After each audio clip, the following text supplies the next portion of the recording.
Selamat datang di channel Maya Batari Stories. Ikuti terus semua kisah romantis di sini. Selamat membaca dan mendengarkan. Novel romantis Suamiku Pangeran Arab. Bab 1. Kau melihatnya, gadis berparas menawan yang memakai gaun sederhana selutut itu, berbisik lirih kepada sesosok pria berwajah Timur Tengah yang berjalan di sampingnya. Pria itu mengedarkan tatapan yang tersembunyi di balik kacamata hitam yang dipakai. Senyum kecil terukir di bibirnya, ketika melihat sedikit kehebohan yang terjadi di sekitar mereka. Biarkan saja. Asal mereka tidak meminta tanda tangan kita saja. Ya Tuhan. Percaya diri sekali dirimu, gadis itu mencemooh dengan tawa lirih.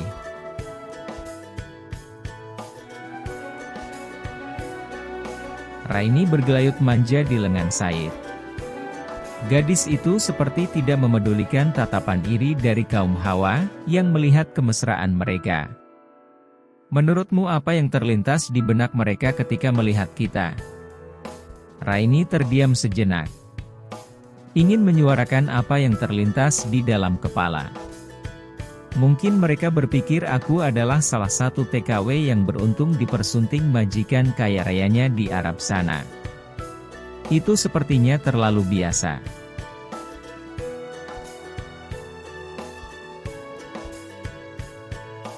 Atau mungkin juga banyak yang mencibir, diriku hanya gadis gatal yang mau saja dijadikan simpanan raja minyak. Tapi aku tidak peduli, dengan apapun tanggapan mereka. Kau sangat mengetahui, jika dirimu lebih istimewa daripada apapun di dunia ini untukku, pipi Raini memerah menahan malu, sementara perasaannya kini sudah melambung setinggi awan. Terima kasih sayang. Raini menyahut dengan raut wajah secerah mentari pagi, hingga membuat hati Said makin berbunga-bunga. Bahkan rasanya Said ingin meledak karena kebahagiaan yang baru saja menghampiri.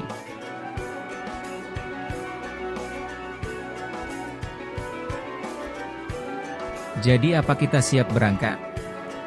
Raini mengangguk ketika Said menggandeng tangannya menuju terminal keberangkatan. Di mana pesawat yang akan membawa mereka telah menunggu untuk berangkat. Ketika pesawat sudah lepas landas, Raini membuka kacamata hitam yang bertengger di atas hidung. Dari balik jendela kabin, dapat terlihat pemandangan kota kelahirannya yang semakin hilang di bawah awan.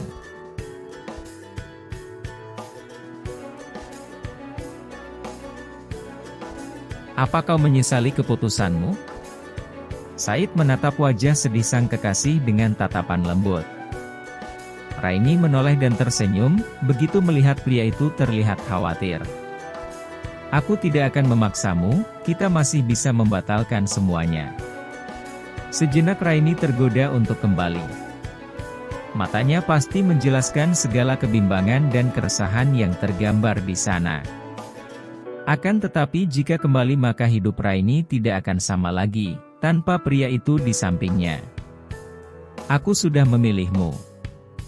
Itu artinya aku tidak akan menyesali, apapun keputusan yang sudah aku ambil untuk masa depan kita.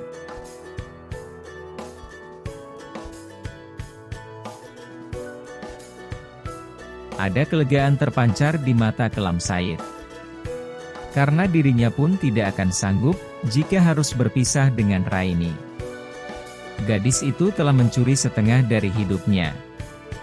Cinta yang bercokol di dalam dada Said memanglah hanya untuk Raini seorang. Said hanya ingin hidup tenang, menikmati sisa umur di tanah kelahiran yang sudah beberapa tahun ia tinggalkan. Kau yakin sudah siap hidup denganku? El Firdaus bukanlah hunian mewah seperti rumahmu.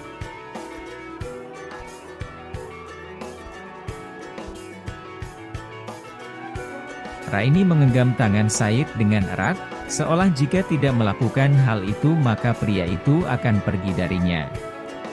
Kau tidak perlu meragukan niatku meninggalkan semua ini.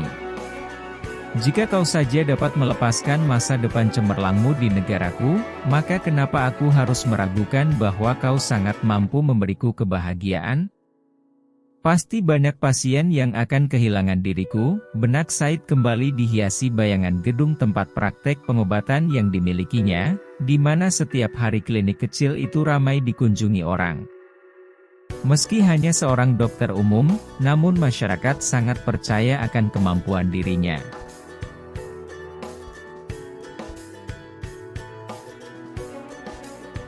Terutama para pemujamu tentunya.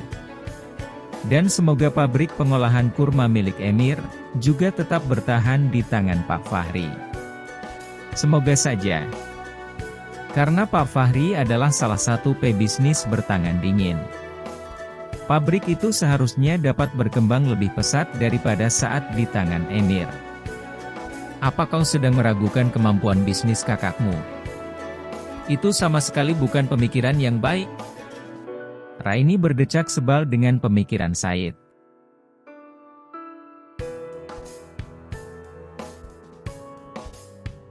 Hei, aku tidak bermaksud demikian. Aku pikir Emir lebih cocok jadi pemimpin di El Firdaus, daripada mencoba menjadi seorang pengusaha di negeri orang. Jadi ceritakanlah tentang El Firdaus padaku, Raini berseru dengan sorot mata memohon, hingga membuat Said menghela napas berat. Satu kelemahannya. Mata bening dan bulat Raini selalu mampu melelehkan hatinya.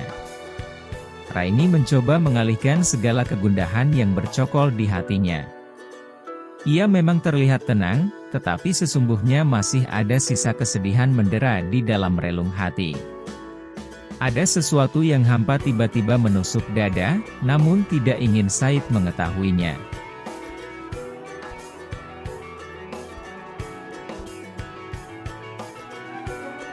Ini untuk kali pertama Raini pergi jauh ke negeri asing, tanpa keluarga yang menyertai.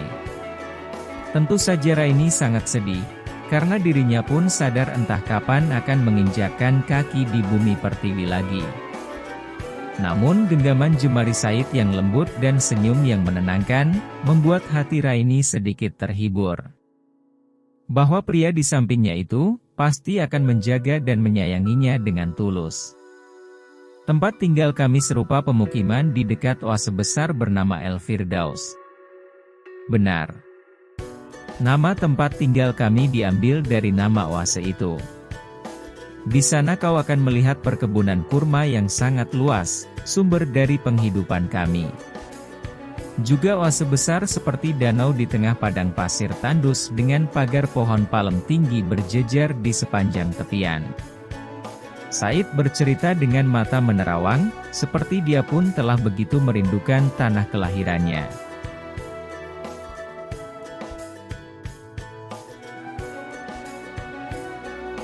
El Firdaus? Apakah rumahmu seperti surga? Raini menatap Said yang terlihat masih diam.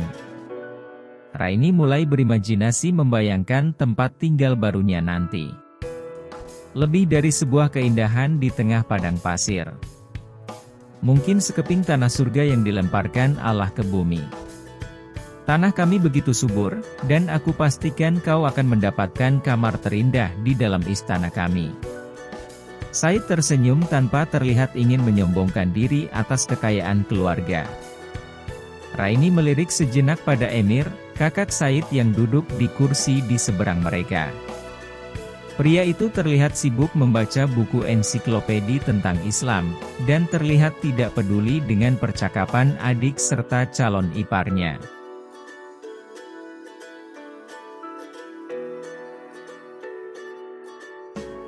Apa kita tidak akan tinggal sekamar? Tentu saja tidak. Tempat tinggal kaum pria dan wanita terpisah. Itu dilakukan untuk mencegah hal-hal yang tidak diinginkan, jelas Said yang langsung membuat Raini berpikir. Jadi para suami akan mengunjungi sang istri hanya jika membutuhkan layanan sang istri saja? Lalu bagaimana mereka akan saling berkomunikasi tentang rumah tangga mereka, jika pertemuan saja dibatasi? Jangan berpikir yang aneh-aneh.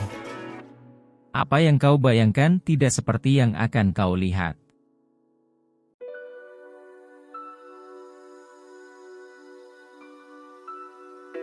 Oh, bisakah kau memberiku sedikit pencerahan? Raini terlihat sekali makin bingung sekaligus kian penasaran. Hanya anggota keluarga istana yang terikat oleh aturan itu, Nona. Jadi setelah kita menikah, maka aku yang akan mengatur jadwal pertemuan kita. Maaf atas ketidaknyaman yang mungkin akan kau alami. Tapi ini tradisi keluarga kami, dan kita harus mematuhinya, ucapan Said penuh penyesalan. Rasanya pengaturan itu benar-benar membawa mereka kembali ke kehidupan di zaman batu. Itu bukan masalah besar, toh kita masih bisa bertemu setiap hari, tambah Raini yang sebenarnya juga agak heran dengan peraturan seperti itu. Asalkan kau memiliki kesabaran lebih saja.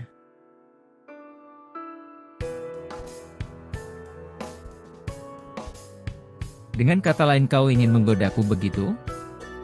Said mencubit ujung hidung Raini dengan gemas, kemudian mengacak rambut hitam kekasihnya dengan sayang. Aku rasa kita tidak akan dibiarkan berpisah beberapa minggu setelah menikah, karena ibu sudah sangat ingin menimang cucu. Raini hanya tertawa geli begitu mendengar bisikan pria itu.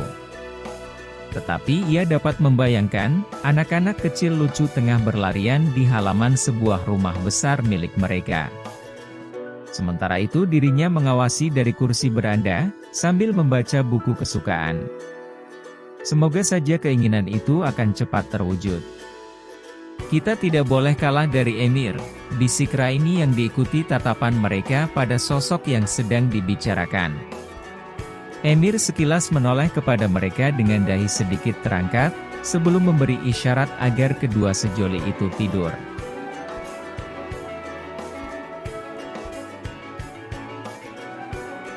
Tidurlah. Perjalanan kita masih lama, dan kita butuh istirahat sebelum mendarat. Said melihat Raini sudah menguap beberapa kali. Dia pun menyelimuti tubuh gadis itu sebelum ikut memejamkan mata. Beberapa saat kemudian, Raini bermimpi berada di sebuah tempat asing, gelap dan penuh dengan angin kencang. Matanya pedih ketika butir-butir debu bertiup ke arahnya. Dari jauh ia dapat melihat siluet seseorang, semakin lama semakin mendekat. Said tersenyum kepadanya dengan wajah pucat, kemudian tanpa berkata apapun pria itu pergi meninggalkannya.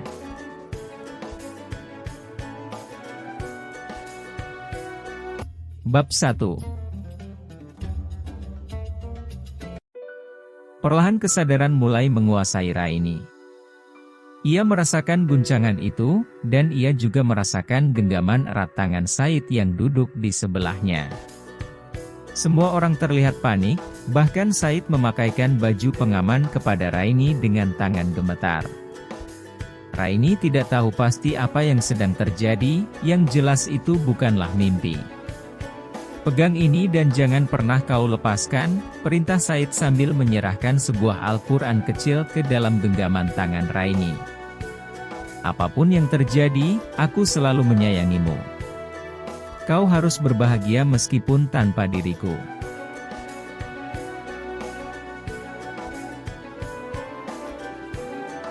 Said, apa maksudmu?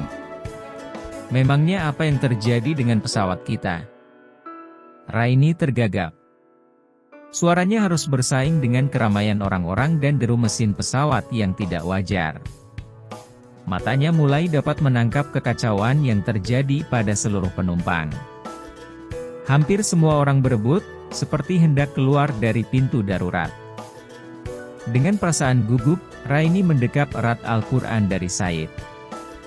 Sementara mulutnya terus merapalkan doa-doa keselamatan.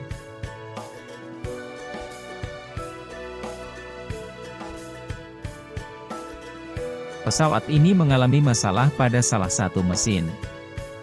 Tapi bukan hanya itu, karena sepertinya kita juga dihadang badai gurun yang sangat besar. Said mencoba menjelaskan setenang mungkin, tentu saja ia tidak ingin kekasihnya khawatir, dengan kondisi antara hidup dan mati yang menghadang mereka.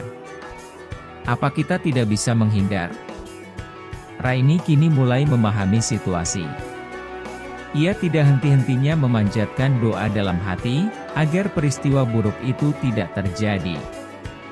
Gurun Sahara adalah gurun terluas di dunia, dengan cuaca yang sangat ekstrim dan tidak dapat diprediksi. Jadi bila ada badai melanda, maka tidak ada yang dapat menduga seberapa kuat dan dahsyatnya gelombang pasir itu mengamuk.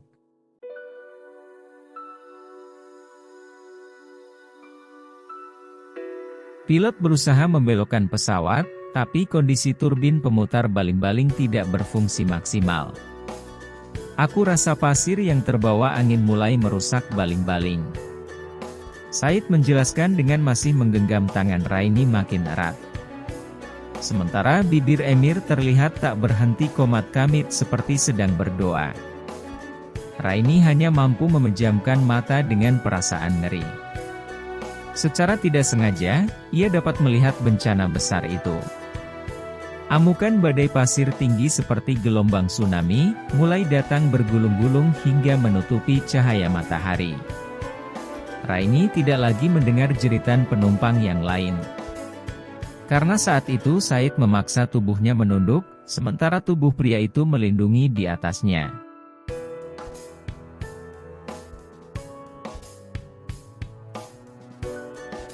Perut Raini luar biasa mual seolah tengah diaduk-aduk, ketika putaran maha dahsyat itu mulai menghantam pesawat. Tubuhnya serasa sedang berada dalam gulungan pusaran air raksasa. Setelah itu Raini hanya merasakan Said menyeret tubuhnya, yang seperti sudah tidak berpijak. Entah kemana. Raini merasakan tubuhnya terlempar, dan melayang ke suatu tempat. Ia masih berteriak keras beberapa kali menyebut nama Said, sebelum kegelapan melingkupi hingga tidak mengingat apapun lagi. Tubuh Raini berdeba menyentuh sesuatu yang hangat dan terasa lembut, serta tidak menyakiti tubuhnya.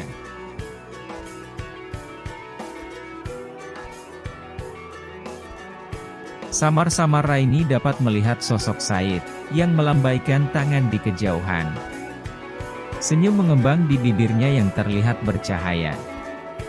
Sementara satu jarinya menunjuk seseorang, dengan wajah yang terlihat tidak jelas di mata Raini.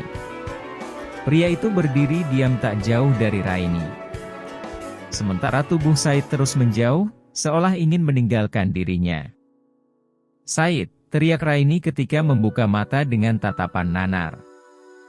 Keringat tampak membasahi seluruh permukaan kulitnya. Dada Raini naik turun tidak beraturan, dan untuk sesaat ia kehilangan orientasi.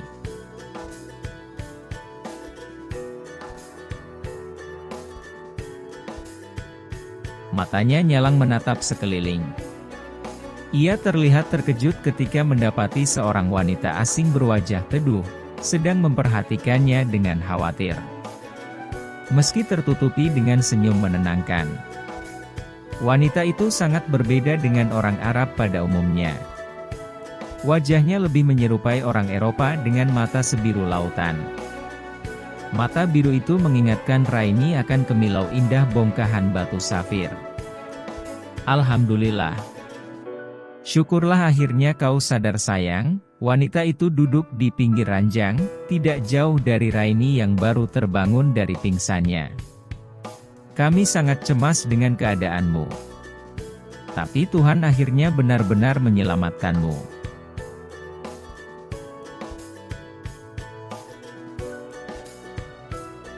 Wanita itu membantu Raini bersandar di kepala ranjang.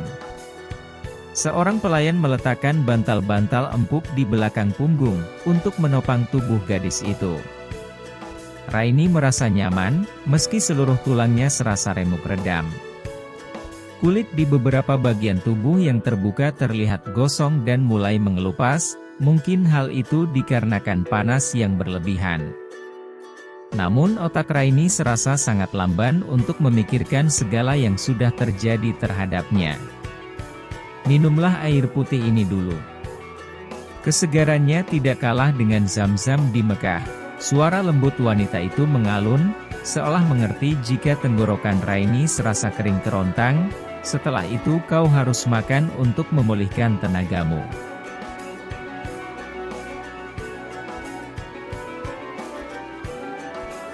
Terima kasih. Sama-sama, wanita itu mengulurkan tangan di atas nakas, untuk mengambil mangkok berisi bubur lembek yang sepertinya dicampur dengan kurma. Dengan tangannya sendiri, wanita itu menyuapi Raini sedikit demi sedikit. Hal itu dilakukan agar perut Raini yang sudah kosong beberapa hari ini, tidak kaget dengan makanan yang baru masuk. Namaku Lucia, dan kau boleh memanggilku Umi saja seperti yang lain. Wanita itu memperkenalkan dirinya tanpa diminta, begitu Raini selesai menghabiskan makanan dengan setengah dipaksa. Sementara tangan Lucia mulai bergerak menyelimuti kaki Raini, hingga gadis itu merasa sangat tersentuh dengan perlakuan wanita itu.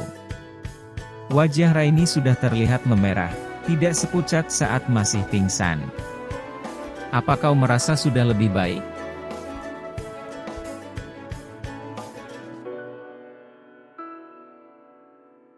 Raini mengangguk lemah. Alhamdulillah.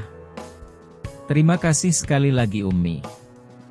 Kau pingsan selama 3 hari, ucapan wanita itu begitu lembut, namun tak ayal membuat gadis itu terkejut. Memori Raini akhirnya terhubung lagi pada peristiwa tragis yang sudah terjadi, di mana pesawat yang ditumpangi digulung badai pasir dahsyat. Ia setengah tidak sadarkan diri, ketika dirasa tubuhnya melayang dan terlempar entah kemana. Karena setelah itu Raini memang tidak ingat apapun, bahkan dengan kekasihnya sekalipun.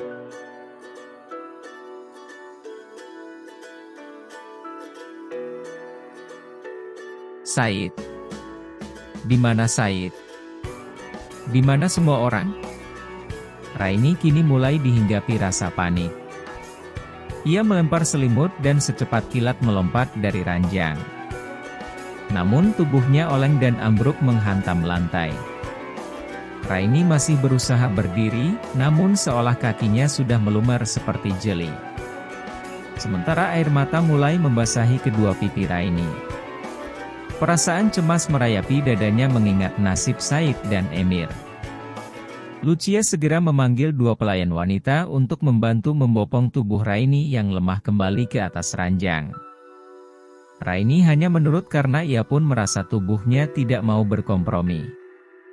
3 hari tidak mendapat asupan makanan, rasanya tidak berlebihan jika sekarang Raini tidak memiliki tenaga.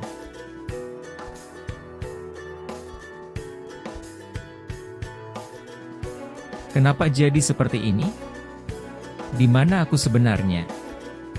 Lalu kemana orang-orang? Kenapa Said membiarkan aku sendiri? Raini terisak lemah dengan bahu terguncang menahan sesak di ulu hati. Lucia membelai rambut gadis itu dengan lembut, seolah Raini adalah putrinya sendiri. Tenanglah. Semua akan baik-baik saja. Kau harus percaya bahwa kami bukanlah orang jahat. Dan aku akan menceritakan semua kejadian yang telah kau alami, hibur wanita itu dengan suara pelan dan tenang, hingga mampu membuat hati Raini sedikit lega. Apa kau ingin makan sesuatu lagi?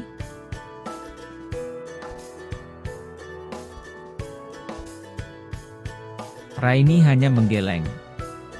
Ia mengusap air mata di pipinya dengan tangan agak gemetar. Anakku menemukanmu dalam keadaan pingsan, agak jauh dari pesawat yang mengalami kecelakaan.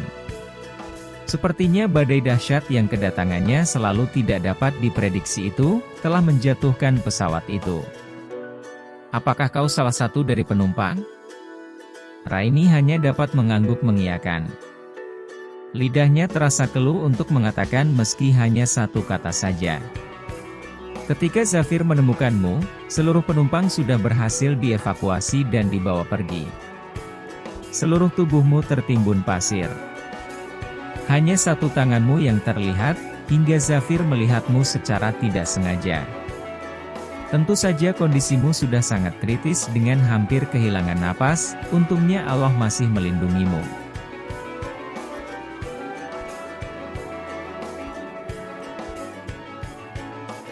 Tapi bagaimana bisa saya terpisah begitu jauh dari penumpang yang lain? Raini masih tidak mengerti. Namun, ada sedikit kelegaan manakala mengingat semua korban jatuhnya pesawat itu sudah dievakuasi. Kemungkinan Said dan Emir selamat masih ada. Dan jika kondisi tubuhnya sudah pulih, maka ia dapat mencari mereka. Terima kasih karena sudah menolong saya. Lebih baik kau istirahat dulu. Pulihkan tenagamu, baru setelah itu kita akan berbicara banyak hal. Oh ya. Siapa namamu sayang? Wanita itu menatap Raini dengan lembut.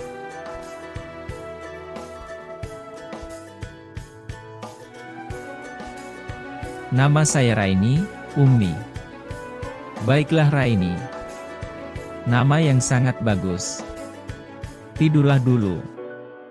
Setelah itu kau harus makan lagi yang banyak, dan mandi air hangat. Para pelayan akan mengurusmu dengan sangat baik. Akan aku pastikan itu. Terima kasih Ummi.